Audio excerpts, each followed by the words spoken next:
Welcome to another video. In this episode, we'll be dealing with an article from the People's Voice. The title of the video will be "The Dragon or the Beast Will Become More Aggressive." All praise to Yahweh, Bahashem, Yahweh Shai. Double honor to the apostles and elders of Great Millstone. And as you heard, the title of the video will be "The Beast Will Become More Aggressive." All right, the beast will be more aggressive to anti-jabbers, if we can say that.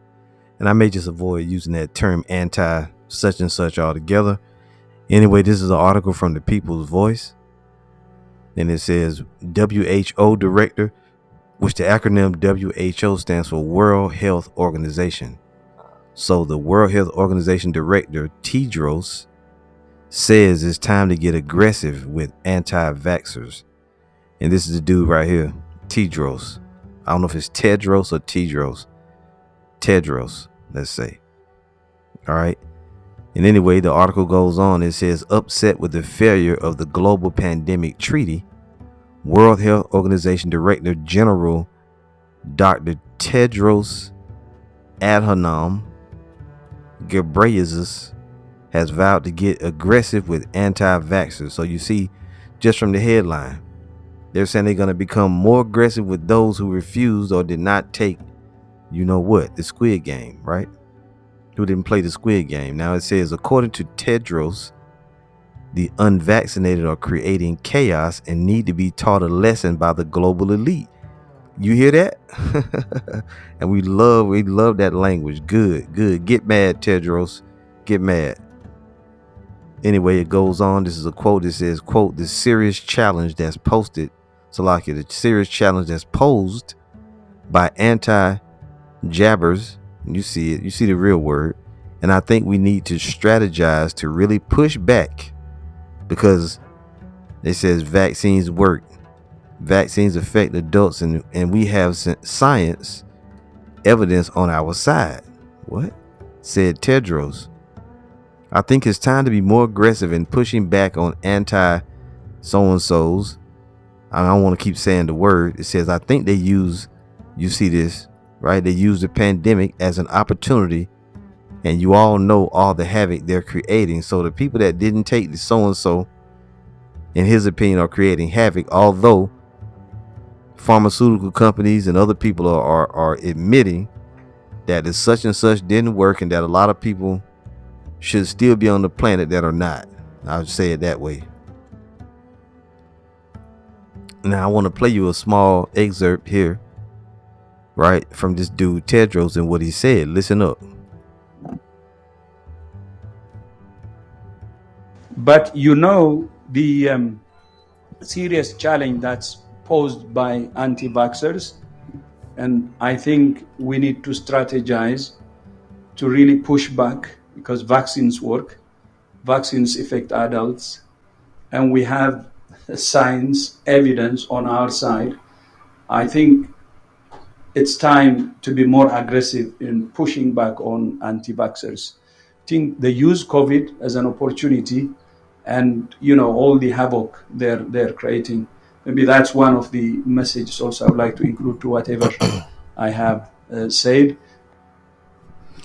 So you can hear him right there. Now this dude is obviously an East Indian, which would make him an Elamite from the house of Elam, which is going to be a slave. All right, now you heard what he said. So they're really fed up with, the people. Now, although this stuff is proven to not only does it not work, it's also has some deadly effects on individuals, right? And he's still pushing forward with it. They're going to still push forward with it, which is prophetic, and we told you about it. Let's read a little more. It says, according to Tedros, humanity is not ready for the next global pandemic, and warned disease X or 10 will kill 20 times as many people as, this other one here. He says no one can predict where or when the next disease X will emerge, but its existence, quote, is a matter of when, not if, end quote, Dr. Tedros said. And my thing is this, why are you so, it's not the people that didn't take it. What's your issue? Why is that such an insult? People that didn't take it. What are you worried about? But that's an agenda from the global elite, which we told you about. It says disease X, quote, may be caused by an influenza virus or a new coronavirus, or it may be caused by a new pathogen we don't even know about yet, end quote, he added. So if that's the case, why are you worried about it? You can't possibly have, medicine for something that hadn't even showed up yet. So why are you worried about it? It's because all this shit is what do they call that? Predictive programming. But Tedros was absolutely certain about a new deadly virus. Was absolutely certain that a new deadly virus will emerge and soon. Quote, so and so 19 was a disease X, a new pathogen causing a new disease, but there will be another disease X or another disease Y or disease Z. Meanwhile, bird flu has jumped from animals to humans for the first time, shortly after Bill Gates announced his foundation was in the final stages of seeking authorization for a bird flu squid game. And don't come on the comment, what does squid game mean, bro? Why don't you open your eyes and read? At some point, you're going to have to watch the video instead of just listening. Read it, what it says on the screen, highlighted in blue. I don't want to be so transparent and just saying every word. I'm giving you code words here. And you can see in the background, CIA agent, quote, we designed mRNA to kill. And you got this, you're always going to have that. So anyway, after this, there was some comments. And let's read these comments below on this article. I'm going to read them to you here. This is from somebody named Trust No One. Says, bring it, asshole. Try getting aggressive with me. You'll get a lead injection first. So the people are fed up. They're not going to do it. This is a person named Steven. The only disease are you. WHO bastards. We are eradicating you. Tritos, get ready. You need to sleep like it was your last time. Our angels, white hats and red hats, are behind you. You want war? You'll have war. Try to put mandates here. I'm waiting. Your lackeys with the weapons. I don't know, whatever. Richadio. The flu is not a virus and is not transmissible, Teddy. Therefore, there is no need for a forced squid game. And on Morning Star, Teddy boy, it is time to get aggressive with terrorists and commies too.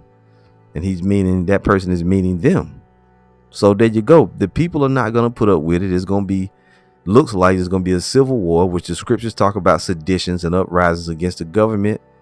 I'll try to remember to put this link in the description. Let's just go to the scriptures, because the scriptures warn us that this damn beast is gonna do some stuff. Now this is Revelation 13. It says the beast from the earth.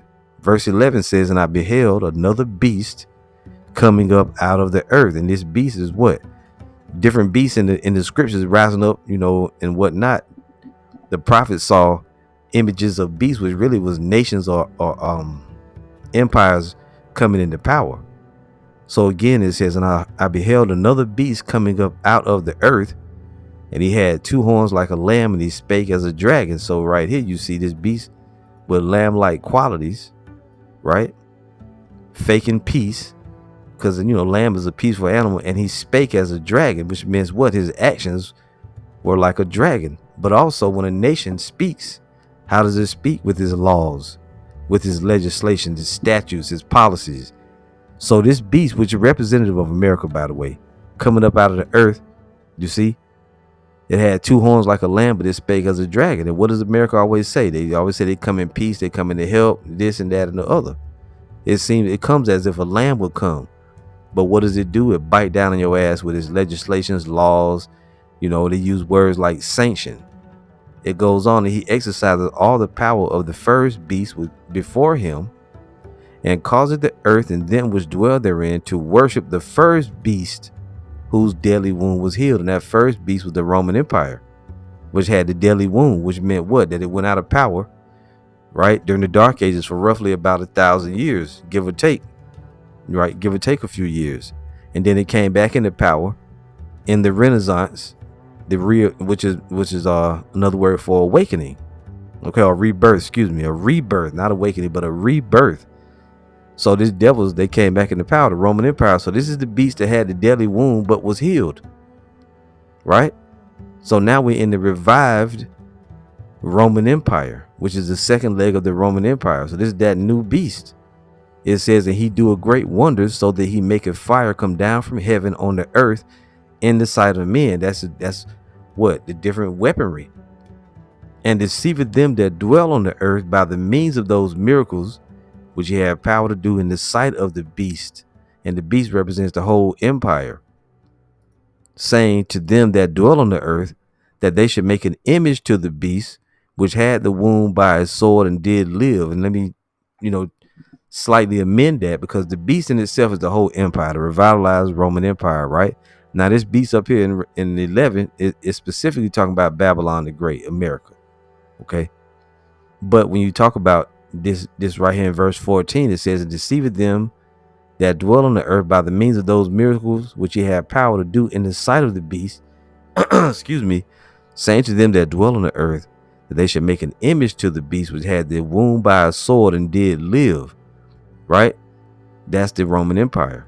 It says, and had power to give life into the image of the beast. The image of the beast is not a picture of Caesar Borgia, as the apostles have been continuously teaching, but is what? The image of the beast is the system, the Babylonian system. It says he had power to give life into the image of the beast, that the image of the beast should both speak and cause that as many as would not worship the image of the beast should be killed, right? So that time is coming where if you won't play ball with what the system wants you to do, they're going to seek your death. And that's why Tedros is using language, aggressive language, saying they should get more aggressive with, with who. This is just part of it. This is just a spokesman right here. This is a figurehead and a face out in the front. Just like you got Klaus Schwab, the World Economic Forum dude. You got this dude. You got Bill Gates. You got certain individuals, Elon Musk, Pippa Malmgren, certain other individuals, various people. What's that little devil's name? Pepe Le Pew ass, fake ass Israeli nigga. Noah Yuval Harari. He's another one. But behind the scenes is the real money, the real power. You know who it is? The NWO crowd. So here they're telling you that they're gonna make an image to the beast. With that image, that they should make let me read it again. It says here, and he had power to give life unto the image of the beast, that the image of the beast should both speak and cause that as many would not worship the image of the beast should be killed. Now they're gonna bring forth the mark. The image is the system, but that mark in itself is patterned after their system. And those that refuse to take it, that's going to come a time where you could possibly be put to death. It says, and he causes all, both small and great, rich and poor, free and bond, to receive a mark in their right hand or in their forehead. And as you can see, the way that the scripture read and all of that, this is not talking about sin. It is a sin to take the mark, but the mark in itself is not sin. This mark shows when you take this, that shows that you're down with the image, that you're down with the system. And now you're hearing that language that's more, they're telling you that if you don't want to see that first thing that they did, that, when the global pandemic and all that stuff came and they issued certain things, they said it was voluntary, but this time it's going to be way more. They said they're going to get more aggressive, which it could cost you your life. It said it even here. At some point, it's going to become life and death. All this playing around and talking shit is going to turn real serious upcoming. Verse 16 says, and he causes all, both small and great, rich and poor, free and bond, to receive a mark in their right hand or in their foreheads. And this mark, when you go into the word, is charagma, which we tell you about it all the time. We always talk about this, but I ain't even going to bother to read it because it's really we're not speaking about the mark per se right now. We just talking about the language that they're using. See, everything it goes in stages. All right. So just understand that eventually things gonna get way more aggressive. As a matter of fact, it said in Revelation 2:10 right here, fear none of those things which thou shalt suffer. Behold, the devil shall cast some of you into prison. And that's a form of aggression. Casting you into prison for refusing to do certain things. It's gonna come to that. Behold, the devil shall cast some of you into prison, that you may be tried, and you shall have tribulation 10 days. Be thou faithful unto death, and I will give thee a crown of life. See, so it's going to get to a life or death situation, as we've been telling you about. Let's also go right here to Revelation 12, right? And we're going to start up here at verse 10. It says, and I heard a loud voice saying in heaven, now is come salvation and strength in the kingdom of our God and the power of his anointed. For the accuser of our brethren is cast down, which accused them before our God day and night. That accuser of the brethren is Esau, Edom, the so-called white man. And they overcame him by the blood of the Lamb and by the word of their testimony, and they loved not their lives unto the death. What's the word of our testimony? It's the spirit of prophecy. Let's get Revelation 19. I don't remember exactly which one it is. Revelation 19. Just bear with me here. And oh, here it is. Revelation 19, verse 10. And I fell at his feet to worship him. And he said unto me, see thou do it not. I am thy fellow servant and of thy brethren that have the testimony of Yahushua. Worship the Most High. For the testimony of Yahushua is the spirit of prophecy. So this is how we overcome. Through the spirit of prophecy, through prophecy itself. You see, that's how we're going to overcome these devils. It says, and they overcame him by the blood of the Lamb and by the word of their testimony, and they loved not their lives unto the death. So, again, death is mentioned. It could lead to death. So 3 consecutive scriptures that we read bring up death. They're going to get more aggressive. Verse 12 says, therefore rejoice ye heavens and ye that dwell in them. Woe to the inhabitants of the earth and of the sea, for the devil, Esau, Edom, the so-called white man, is the devil, is come down unto you having great wrath, because he knoweth that he hath but a short time. And if you don't believe it, you can look into the word devil in the blue letter, and you'll see that it's a devil-like man, or a person that let's just go there. I don't remember exactly what it says. We can go to it, no problem, because he's the one that's the flesh behind, the spirit, the spiritual being. Satan is the one that's pushing it all, but he's going to use flesh on the earth because Satan is a spirit. He can't put you in prison. So the word is diabolos, or diabolos. And it says devil, false accuser, slanderer, prone to slander, slanderous, accusing falsely, right? As you see Tedros, he's accusing anti, so-and-sos as being ones that's raising up static. And they're the ones doing it. It says a calumniator, false accuser, slanderer. Metaphor applied to a man who, by opposing the cause of the Most High, may be said to act the part of the devil or to side with him. So the one that opposes the will and what the Most High is doing, that's the devil. So who is it that's got a space force to fight the Lord and the angels when they come back? That's a direct opposition. Who's the one that spearheads that whole space force? Who is it that's trying to stop the gospel from being preached, calling us false prophets and saying that we're, terrorists and all this shit? You know who it is. Therefore rejoice ye heavens and ye that dwell in them. Woe to the inhabitants of the earth and of the sea, for the devil is come down unto you having great wrath, because he knoweth that he hath but a short time. Right, that damn dragon. Now when we look down here in the last verse, it says, and the dragon was wroth with the woman. Who was the dragon? It's talking about the Roman Empire all over again. And the woman is Israel, the Israelites. It says, and the dragon was wroth with the woman, and went to make war with the remnant of her seed. See, which keep the commandments of the Most High and have the testimony of Yahushua HaMashiach. So it's going to get very sticky in these last days. They're going to want to make war against those that have the testimony of Yahushua, the spirit of prophecy, and those that, that are in the truth, that keep the commandments. It's right there in black and white. Now let's read this one last script here. Now this is 2nd Ezra chapter 16. I'll start at 67. It says, behold, the Most High himself is the judge. Fear him. Leave off from your sins and forget your iniquities, to meddle no more with them forever. So shall the Most High lead you forth and deliver you from all trouble. See, it's not that you're not going to be in trouble. It's that the Lord is going to deliver us from the trouble. It says, before, behold, the burning wrath. What? The burning wrath, the anger. Those damn so-and-so anti such and such, they won't do what we tell them to do. They're going to be very angry. They're already angry. Look at this dude. For behold, the burning wrath of a great multitude is kindled over you, and they shall take away certain of you and feed you, being idle, with things offered unto idols. Right, you're gonna have to take that MOTB in order to eat. It says, and they're gonna try to put your ass in prison. You see, a FEMA camp, a FEMA prison, the end of the world, FEMA camp, FEMA prison, we told you about. And they that consent unto them shall be had in derision and in reproach and trodden under foot. For there shall be in every place and in the next cities a great insurrection upon those that fear the Lord. They shall be like madmen, sparing none, but still spoiling and destroying those that fear the Lord. For they shall waste and take away their goods and cast them out of their houses. So that time is going to come, door to door, seizures, insurrection upon the Israelites, persecution on the chosen of the Most High, even on our 2/3 ass niggas. It's gonna be a great persecution against the Israelites called Jacob's trouble.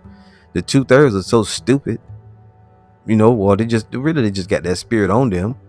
The only saving grace they have is this truth, and they ain't even gonna be a part of it. So the Lord is gonna destroy him in that Jacob's trouble, and in the nuclear destruction preceding it, or immediately following it. Then shall they be chosen, Salakia, then shall they be known who are my chosen, and they shall be tried as the gold in the fire. So the gold being tried is Revelation 3 and 10. That time is going to come as well. We told you about it. That's a trial. And while we wait for that, verse 74 says, Hear, O ye my beloved, saith the Lord, behold, the days of trouble are at hand, but I will deliver you from the same. So the Lord says he's going to deliver us from the days of trouble. Now we can go here and find that hour of temptation, which we're heading towards that, but we're not there yet. Revelation 3 and 10, it says, Because thou hast kept the word of my patience, I also will keep thee from the hour of temptation, which shall come upon all the world to try them that dwell upon the earth. And as we know, the hour of temptation is the time where the MOTB will be made mandatory. Now, all of this other stuff with this WHO and the pandemic that happened already, it served a purpose, but it was also a test run to see what they could do through fear, if they could make people move. And they see that a lot of people did move, but it's going to become more aggressive and more stringent, and they're going to force individuals either take our device or you're going to be destroyed. Those that don't take it, that's of the elect, the Most High is going to give you a way out of it during the hour of temptation. So remember that. Back in 2nd Ezra 7:16 and 74, it says, Hear, O ye my beloved, saith the Lord, behold, the days of trouble are at hand, but I will deliver you from the same. Be ye not afraid, neither doubt, for the Most High is your guide, and the guide of them who keep my commandments and precepts, saith the Lord power. Let not your sins weigh you down, and let not your iniquities lift up themselves. So remember that. Don't let the sins and iniquities weigh you down. You got to get those bad habits out to the best of your ability. You got to get away from them. So just a quick video showing you the language. WHO Director Tedros says it's time to get aggressive, right? So this beast, this dragon, this empire is going to become more aggressive with those who won't do what it says do, which really is going to be a lot of people that resist, but the elect are the ones they really want to get rid of. All right, so that's the end. All praise to Yahweh Bahashem, Yahweh Shai. Shalom.